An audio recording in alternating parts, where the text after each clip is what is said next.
Have you heard? It's truck news. The Truck Show.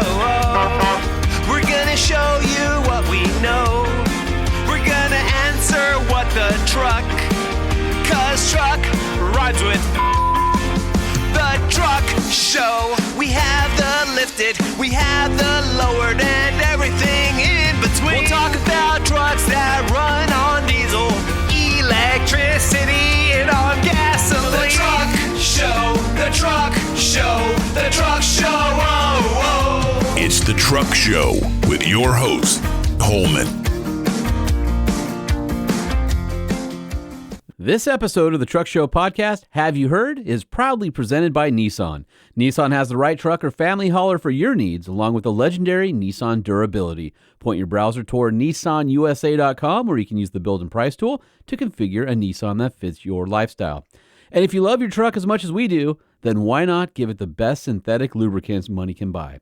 Available for just about any application, from power sports to diesel and automotive to industrial. Find everything you need at AMSOIL.com. AMSOIL, first in synthetics. EGR USA is your one-stop shop for quality truck accessories like the Roll Track tonneau cover. EGR's catalog also includes flares, LED lights, rain guards, bug deflectors, sport bars, and more. Head over to EGR USA today to find out what accessories they have for your truck. If you're a truck guy, then you're definitely a knife guy and should have a Kershaw in your pocket. All Kershaw knives come with a limited lifetime warranty and lifetime sharpening. Truck Show podcast listeners can get 40% off MSRP and free shipping over $50 by using the code 25TSP40 at checkout on the website kershaw.kaiusa.com. When it comes to amazing adventure content, how-tos, and great storytelling, only one brand is doing it right in the print magazine space, and that's OVR Outdoor Vehicle Recreation. Get complimentary access to the digital library for a year or a discount on your print subscription today at ovrmag.com. Use the promotional code at Truck Show Podcast. Please support the Truck Show Podcast today by patronizing our sponsors. So, have you heard? Got lots of news to cover since this is our first news segment of the new year. And the first story I wanted to hit on is a great one coming out of SEMA, and that's SEMA and PRI celebrate California's withdrawal of the Advanced Clean Fleets waiver request, which is a huge one. So the state of California, just a few days ago, withdrew its request for the Clean Air Act waiver. They needed that because it was a crucial part to implement the Advanced Clean Fleet regulation. So that is a huge, huge victory for anybody who wanted a technology-neutral approach, because a lot of us felt like California was pushing their own agenda on everybody. SEMA and PRI worked hard on this one, and basically it halts an effort by California to overstep what they call the constitutional and state authority, and it clears the path for the automotive aftermarket industry to continue leading the way toward cleaner, safer vehicles through innovation and American ingenuity, particularly through alternative fuel innovations, which is replacing older engine technology with newer, cleaner versions and then converting old internal combustion engine vehicles to electric or hydrogen-powered vehicles. So back in October, SEMA and PRI filed a suit in federal court, and they challenged the regulation on the basis of the constitutional questions. And that lawsuit is still active, and now SEMA and PRI are calling on California to immediately cease and desist the implementation and threaten enforcement of the Advanced Clean Fleets policy, as the law is clear that the state needs federal approval to do that. Not to mention that it's a violation of the U.S. Constitution, according to SEMA Government Affairs. So our buddy the Prez, Mike Spagnola over at SEMA, says in a statement, SEMA and its thousands of members in the automotive aftermarket industry are thrilled to learn of California's decision on Advanced Clean Fleets, which represents a reprieve from the significant national implications that policy would have wrought. Advanced Clean Fleets would have crippled interstate commerce by implementing a harmful EV mandate on the trucking fleet that drive our nation's economy. Now we demand that California immediately halt its premature implementation and enforcement of action already underway. The law is clear that without its waiver, California has no foundation upon which to implement this policy. SEMA will continue our efforts to ensure the defeat of any short-sighted attempt to enact EV mandates and instead champion a technology-neutral approach that rewards innovation, ingenuity, and practicality. So essentially, that means that as of right now, I guess California companies are not going to be required to immediately cease operating all of their diesel vehicles and things like that in favor of expensive and unproven electric trucks. But it doesn't preclude companies that want to experiment to go that direction. So I think this is a win for everybody. Obviously, with a new administration coming into play, I think there are a lot of people who are kind of pushing the limits or we're getting a free pass, kind of reevaluating what options are left on the table. So I got to tell you, we're pretty excited to see things changing. All right, and in other news, there's a lot of news coming out of the Detroit Auto Show, which is going on right now. A lot of it coming from Stellantis. Bob Broderoff, who was appointed head of Jeep in North America, kind of came into Jeep with a lot of stuff going on as the previous CEO stepped out. And there were obviously sales going down. There were a lot of angry dealers, a lot of anger around the direction of Stellantis, and then sudden resignation of Carlos Tavares, the CEO, in early December was another hit on that. So several outlets caught up with Broderoff at the auto show, and he is quoted as saying, "The energy's high right now. The leadership has shown all of us, and the trust and opportunity to make changes is incredible. The words they used were, 'We trust you. We understand you know how to do this. You understand our audience, and we're going to give you the freedom to do that.'" And they quickly allowed us to do that. And Broderoff continued, "I'd give them so much credibility for their leadership and trust, and people like me who've been here for 26 years. Yeah, we're fired up. I'll tell you right now, Bob's one of the good guys, and they're giving him the freedom to kind of fix Jeep. That's it's a pretty big deal." So some of the things that he did right away, the 2025 Wagoneer starts at under $62,000, and that's about a $3,000 drop from last year. The Grand Wagoneer is down $7,000. The Jeep Grand Cherokee, certain trims are down $1,000. And then also he brought back the automatic transmission option for the V6 powered Wrangler. So there's a lot of little things being done to kind of right the ship over there at Jeep. But I know Bob, and he's a solid dude. I hope at some point we can get him on the Truck Show podcast. So another news coming out of the Detroit Auto Show, this time from Ram's old boss and then current CEO, Tim Kuniskis, the Hellcat everybody guy. Obviously, he loves the V8. He put it in the Jeep when he was running Jeep, and I've got one of those in the driveway, and he loves all that stuff. And somebody asked him, "Hey, any chance of the Hemi V8 making a return?" And he did not rule it out. Although he did say that while we know the engine fits under the hood, because the physical design didn't change it a lot with the refresh, the electrical architecture is completely different. So he said the Hemi was never designed to run on the architecture in the current truck, so that's a challenge. And they shut down production on the Ram Hemi and the e-Torque. And also he was quoted saying there's supplier work because when you shut something down, suppliers shut down their assembly lines and they switch to something else. So that's the bad side. But Kuniskis goes on to say, even if you said let's do it, we can't do it right away. I didn't say you can't do it. You just can't do it right away, and with the emphasis on right away. Will we see the Hemi come back? I would say that there is a possibility, especially with some of the other competitors still having V8s, such as Chevy and Ford, and the consumer saying we still want a V8 no matter how good the straight six is. So stay tuned for more info on that. And then the other thing that came out was Kuniskis says, and I quote, "I want a midsize truck so bad." So he really wants to have a less expensive entry-level choice for the Ram brand. Obviously, trucks have gotten more expensive. And he said, listen, everything's more expensive. Trucks are way more expensive. Bread goes up, you still got to eat. Trucks go up, you start looking for alternatives. He says, I used to have a price point alternative with the Ram Classic, and now that the Classic is gone, which is the old DS body style, the current one's DT, that is out of production. And so basically, he kind of was teasing people in the media pool, saying, wouldn't it be great if I had a midsize that was awesome and capable truck to fill the gap? Said he'd love to have one. Didn't really say anything, but I believe he's working on it. Tim does not often drop hints if it's not something he's curious about. And I always thought it would be interesting, why not help Jeep out with the Gladiator? In order to keep the Gladiator around, put a non-convertible traditional truck body on that thing, get some economies of scale, and sell that as a new Ram Dakota. Could you imagine a mid-size traditional pickup truck with solid axles? Could be something cool, right? I'm not saying that's happening. I'm just saying that is sitting in the portfolio right now. And if Jeep and Ram develop it together, could we see some better engine choices in it? I don't know. Something to at least look into and look forward to. In other Ram news, the 2025 Ram Heavy Duty is finally official. And guess what? We were right. we were right about everything we said about the new Cummins, so go us. So in case you need to get a quick overview, here is a rundown of the new truck. So let's start with the 6.7-liter Cummins, which we talked about on a previous podcast with Mr. X and got right.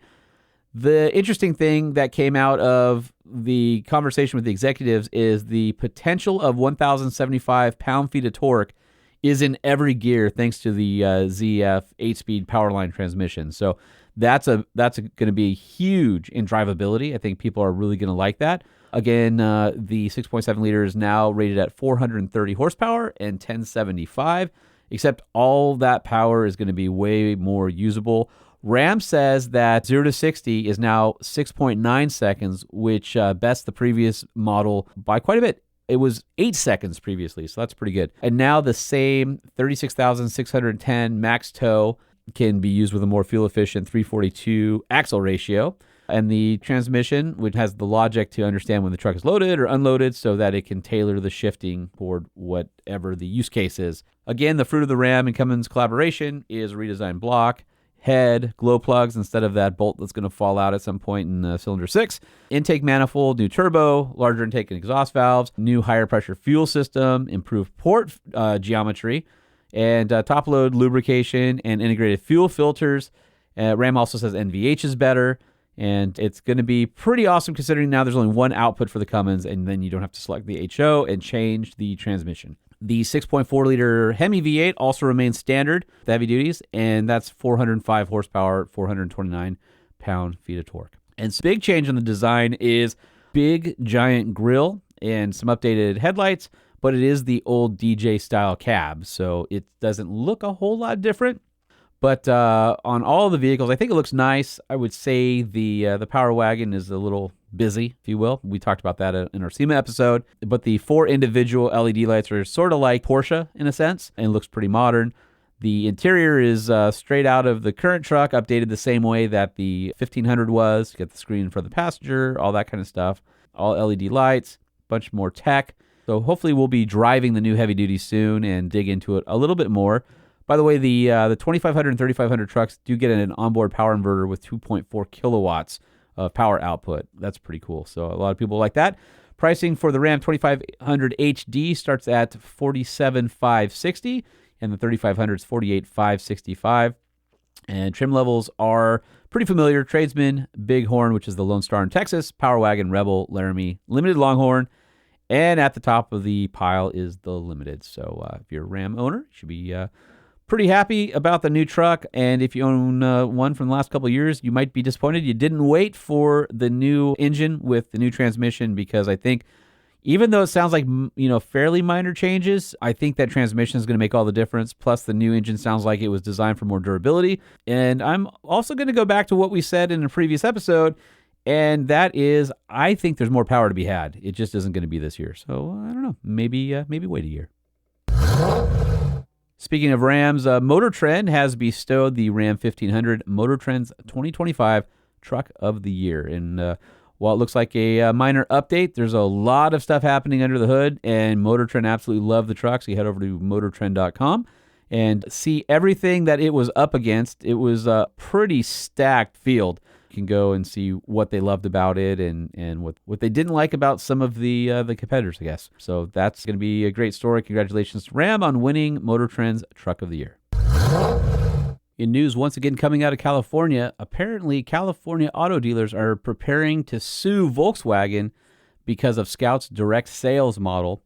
So the California New Car Dealers Association says Scout Motors is breaking the law by selling direct. And this isn't the first time we've seen one of these lawsuits. But apparently Volkswagen dealers in California are up in arms because the company had announced plans to skip out on the traditional dealership model and then sell direct. And that resulted in a cease and desist letter dated December 20th claiming that the brands are in violation of a California law signed at the beginning of 2024. The letter, which was posted online by the association, states that Assembly Bill 473 would, quote-unquote, prohibit Scout Motors or any new vehicle line from a manufacturer or the dealership network in California from being sold directly to consumer. Volkswagen, the parent company of Scout Motors, could sell Scout vehicles in the same state if they sell them at any of their other vehicle line company dealerships like Volkswagen, Audi, Porsche, Bentley, or Lamborghini. Volkswagen Group could also create a new franchise network for Scout if they wanted to keep a separate brand distinct from their other models. The letter also says that the general counsel for Scout Motors acknowledged that the final bill would prohibit Scout from selling vehicles directly in California when the bill was signed into law and went into effect on January 1st, 2024. A Scout Motors representative said that Scout is an independent automotive manufacturer that will operate a new manufacturing plant in Blythewood, South Carolina. And Scout Motors has the sole responsibility for the engineering, design, and manufacturing of Scout vehicles. So essentially they're saying we're not Volkswagen. We are our own company. So it'll be interesting to see how this lawsuit plays out. But obviously, Scout's connected to VW. That's not a big industry secret or anything like that. But CNCDA President Brian Moss says Volkswagen's direct sales via Scout represents a direct threat to jobs, investment, and consumer protections California's franchise laws are designed to safeguard. We strongly encourage Volkswagen to heed our call to abide by California law and immediately stop offering Scout vehicles directly to consumers without using their business partner local dealers. Kind of curious what you guys think about that. Obviously, there's manufacturers out there who are selling direct. Tesla's one of them. Rivian doesn't have a dealer network. They're doing that as well. Is there something you guys like more? Do you like a dealership network? Would you prefer a direct sales model? Definitely things are evolving in the automotive space, and I'm always curious what everybody else thinks about that. In a study that should be surprising to nobody, nearly 50% of drivers admit to speeding 15 miles an hour or more. And 36% actually said they sped on residential streets, which is not cool. So AAA put out this study, and nearly half the respondents said, hey, I cracked 15 or more on freeways in the last 30 days. 36% said they were 10 miles an hour or more on residential streets. 27% said they ran a red light, while another 12.4% confessed to driving without a seatbelt. Kind of hard to believe people still drive without seatbelts these days. According to the AAA study, they also asked which of the behaviors are very or extremely dangerous. 48.6% said speeding 15 miles per hour or more was dangerous. 61% said speeding on a residential road was bad. 80% thought running a red light was wrong, but a little less at 75.9% thought not wearing a seatbelt was dangerous. Some other things to pull out of the study, like 35.5% said they've held and talked on a cell phone in the last month. 37% said they read a text or email. 26.7% manually sent a text or email while behind the wheel. 60% say they've used hands-free phone connectivity like Apple CarPlay. And drivers 19 to 24 admitted to using their devices the most while driving, which is kind of crazy. So while that sucks, only 7.4% admitted to drinking enough that they may have been impaired while driving the last 30 days. And 20% said they drove while they were so tired they couldn't keep their eyes open. So kind of an eye-opening survey. I think we all probably speed. I think most people probably at least sneak a look at their phone or a text at the stoplight, and it's good to see people are wearing their seatbelt and not drinking. But the one thing I have is all these people who've been speeding in residential areas. That's like my pet peeve. Lightning hated people driving with their headlights off, which I hate too. But when you got kids out on the street and you're teaching them how to ride their bike or walking or whatever, and people are just ripping down the residential streets at 35, 40, 45 miles an hour, that's a little much. So let's just be safe out there, all right? Can we agree to just kick it down a notch when you're in the residential area? And listen, if you're wide open Utah, go as fast as you want. I don't care. Did you hear? That's right. The Ford F-150 Platinum is $90,000 to start.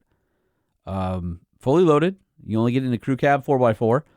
But dang, $90,000 for a half ton. We are here. We have arrived. Funny though, according to our friends over at TFL Truck, the Platinum Plus still doesn't include a bed liner or a tonneau cover, even though it's $90,000. I mean, at least get the bed protected, right, guys? What do you guys think? $90,000 half ton? Is it worth it? Man, I guess if you have the money, it's worth it. It's a heck of a nice truck, but $90,000 isn't what it used to be, is it?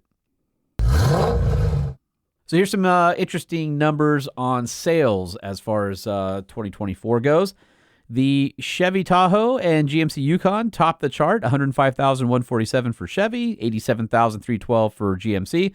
Chevy was down 4.7, GMC was up 6.1. The Expedition was up 6.3% at $78,035. The Chevy Suburban, $44,398. That was down 16%.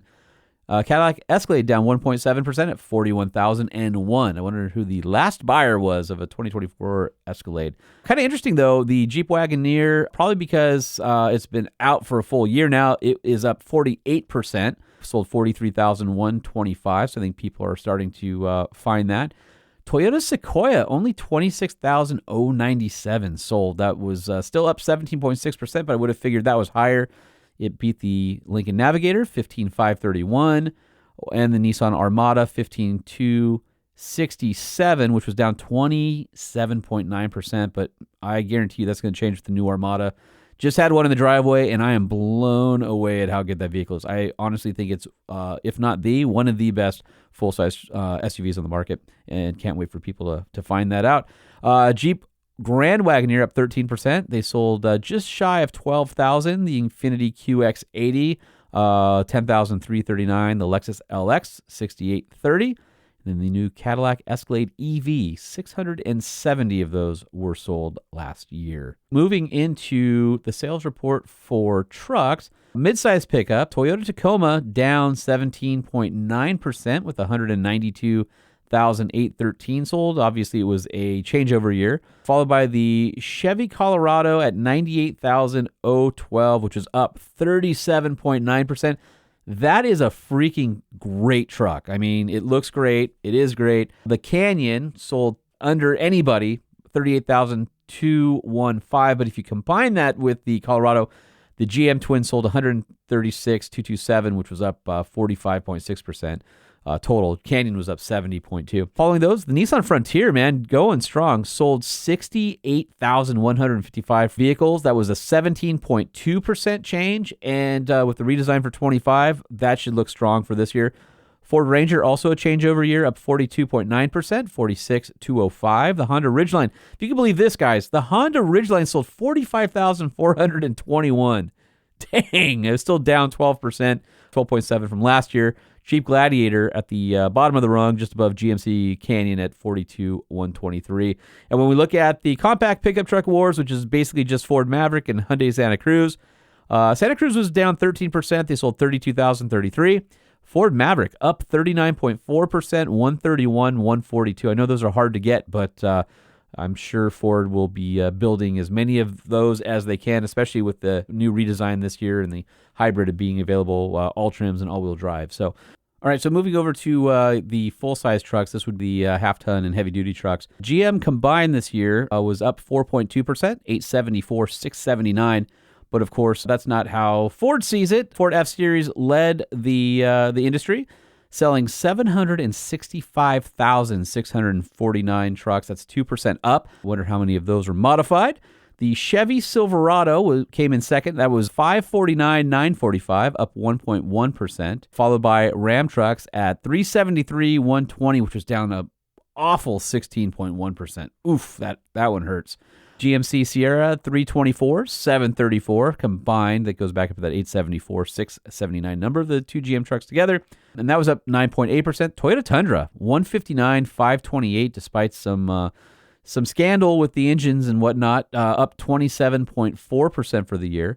The F-150 Lightning up 38.7%. They sold 33,510. No numbers reported for the Cybertruck or the Rivian R1T. Hummer EV was up 331.4%. They sold 13,993 of those suckers. Nissan Titan, obviously on the way out, down 23.6%, 14,662. Silverado EV was up 1,511.3%. They sold 7,428. And the Sierra EV, which was new, came in a little later than the Silverado, 1,788 sold. So here's a funny one. These are the license plates that were rejected by Illinois. And on TikTok, they put out a post.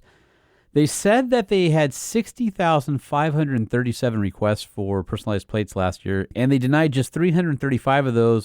Some denied because they included lecherous language or sneaky swearing, and that they love personalized plates, but they have to meet standards of good taste and decency. So some of the ones that were rejected, bitchin' was one of them, which is just how we talk in California. So that's lame. And another one was Haktua, which is funny if you keep up with things. Also, Thick AF was another one they did. So anyway, head over to TikTok and you can see the license plates that Illinois said were not decent enough for the road.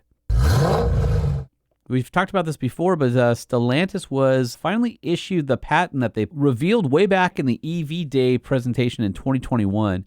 And it was going to be able to integrate drone technology with the vehicle. So the idea was you could take an off-the-shelf drone that could autonomously follow the vehicle, like your Jeep or something like that, your Wrangler, while it navigated various terrain, allowing you to control it through the Uconnect infotainment system, and then displaying live video and then real-time data from the drone's perspective to the driver. So it kind of acted as what they were calling an intelligent observer, continuously tracking vehicle movements and then relaying that data. Follow Me functionality not only opens up new possibilities for off-road adventures of being able to make video and content from a bird's eye view, but also helps the driver to navigate terrain when they're out by themselves. So it's a pretty cool idea, and it sounds like they were able to grab that patent. And so I would assume, not everything makes it to production, but this seems like something that you would probably see in the not too distant future, I'm guessing. So congrats to Jeep and Stellantis on getting their drone-enhanced off-road tech patent. We also have a few recalls for the end of the year. Ford, oh my. Ford wasn't actually the most recalled brand in America for 2024, but it was trying. On December 20th, they recalled 295,449 trucks with the 6.7-liter diesel because of a problem with the fuel pumps could lead to reduced power or a stalled engine. Obviously applies to the Super Duty, so these are trucks from 20 to 22, which, guess what? These would be COVID cars. Also includes 450s, 550s, 600s, 650s, and 750s. So apparently what they're saying is the fuel pumps in those trucks did not take well to aged biofuel. And so what was happening, according to Ford, as they did their investigation, that deposits formed on the internal components, causing the pump to perform poorly or fail. And I know we've talked about that Bosch CP4 pump in the past, but basically Ford saying, listen, all these trucks were sitting for a long period of time that had, a biofuel in the tanks, and basically they just didn't age well. So the replacement pump has a design, I guess what they're calling, quote unquote, implemented a design robustness action that increased the pump's roller shoe and tappet body clearances to improve fuel flow and to increase cooling in the tappet area. We all know that Bosch supplied this fuel pump to a lot of different people, and we've all had our ideas of what the issue could be, but Ford says that they noted 2,070 warranty reports, 498 field reports, and 58 customer service reports related to the fuel pump problem, and they're unaware of any accidents or injuries. So curiously enough, Ford says they will not replace fuel pumps on affected vehicles. Instead, they'll put a software update that will increase pump cooling and prevent formation of aged biodiesel deposits. So I don't know how that's better than a new pump design, but the dealer notification of the recall is already out. And you should have started to receive those notices basically this week if you are a Ford truck owner. Ford said that they ended 2024 with 67 recalls affecting 4.7 million vehicles. That's 13 more recalls than last year, but the number of affected vehicles was actually down 1.6 million. Winner for 2024 for recalls here in the U.S., Tesla had 5.1 million recalled vehicles, while Stellantis won the number of recalls at 72. All right, and for the last bit of news, I know a lot of you were interested in our Season 3, Episode 1 episode with Mike Rowe and the Mike Rowe Works Project Sweat that's going to be auctioned off in this coming week at the Barrett-Jackson auction. For those of you who are watching trucks, I also wanted to remind you that you can also own Ken Block's Hoona truck, which is the dent-side F-150. It's got a 914 horsepower twin-turbo V6 from a Ford GT. Pretty iconic. I don't know how much I have to explain this one, but it appeared in Gymkhana 10 and Climbkhana 2. If you want that truck, the 77 F-150 will be crossing the block. Of course, it debuted at SEMA in 2018. It's a full tube frame and race truck, all that kind of good stuff. It's pretty rad. The all-wheel drive truck will be crossing the block during Barrett-Jackson's Scottsdale, Arizona event, which is scheduled for the following week here, January 18th through the 26th. So the truck was last listed for sale in 21 for $1.1 million, which also includes spare parts, things like that. So you could be an owner of that. And then also our friends over at TFL Truck wanted to remind us that they also have a vehicle going up at Barrett-Jackson. That's their 65 Ford F-100 Chargezilla project. If you've been following along at tfltruck.com, it's a 65 Ford F-100 EV swap project. And all proceeds from their sale will benefit a scholarship fund to educate and train EV technicians. This collaboration happened with Legacy EV, 101 Motors, TFL Studios, Fox Shocks, and BF Goodrich. Nearly $100,000 worth of components and labor went in to build the truck, and they did a 6-episode video series on that, which you can go watch online. But the truck's docket number is 499.1, and it looks like it'll go across the block Wednesday, January 22nd. So you can check it out if you're going to Barrett-Jackson, tent 5, spot A30. And it is being sold for charity at no reserve. So wanted to shout that out to our buddies over there at TFL Truck because they've got some cool stuff going on and want to support the trades as well. So if you know anything about the Truck Show Podcast, we love to support our friends. So that'll do it for this episode of Have You Heard? And we're looking forward to seeing you guys next week. Truck Show Podcast is a production of Truck Famous LLC. This podcast was created by Sean Holman and Jay Tillis, hosted by Sean Holman, and uses production elements by DJ Omar Khan and Jay Tillis. If you like what you've heard, please open your Apple Podcast or Spotify app and leave us a 5-star review. And if you're a fan, there's no better way to support the show than by sharing it and patronizing our sponsors. Some vehicles may have been harmed during the making of this podcast.